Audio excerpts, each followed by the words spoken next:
Si Alex Caruso ay isang kilalang manlalaro sa National Basketball Association na patunay na hindi hadlang ang pagiging undrafted para maabot ang tagumpay.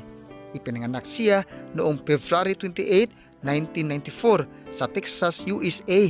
Naglaro siya sa Texas A&M Aggies kung saan ipinakita niya ang kanyang husay sa depensa at playmaking. Kahit maganda ang kanyang college career, hindi siya napili sa NBA draft noong 2016. Pero mga idol, hindi siya sumuko. Dumaan siya sa NBA G League hanggang sa mabigyan ng pagkakataon ng Los Angeles Lakers. Dito siya nakilala bilang isang masipag at matinding defender na kayang gumawa ng malaking plays sa kritikal na oras.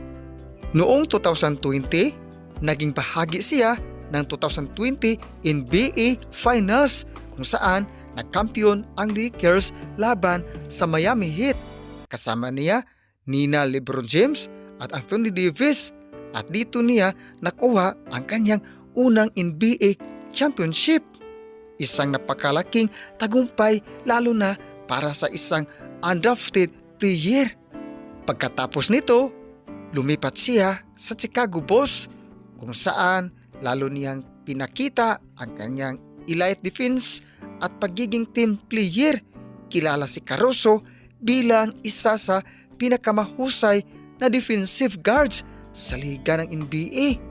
Sa kalaunan mga idol, na-trade siya sa Oklahoma City Thunder kung saan mas lalo pang lumitaw ang kanyang papel bilang isang role player. Sa OKC, hindi man siya ang pangunahing scorer pero siya ang nagbibigay ng depensa, energy at stability sa team. Lalo na sa mga crucial moments, siya ang tipo ng player na gumagawa ng small things na hindi laging nakikita sa stats pero malaking epekto sa panalo ng kupunan. At dito na sinusubok ang galing ni Alex Caruso sa depensa mga idol. Sa isang makasasayang playoff run, umabot sa Game 7 ang labanan kontra Denver Nuggets.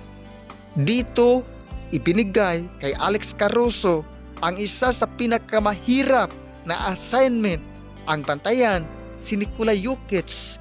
Sa kabila ng laki at husay ni Jokic, ginamit ni Caruso ang kanyang diskarte, bilis at depensa para guluhin ang ritmo ng MVP.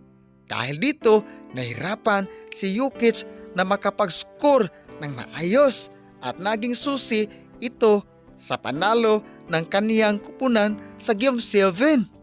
Dahil sa depensang iyon, nakapasok sila sa NBA Finals at tuluyang nasungkit ang kampyonato, ang ikalawang championship ni Alex Caruso. Sa kwentong ito, hindi man siya ang top scorer pero siya ang naging puso ng depensa.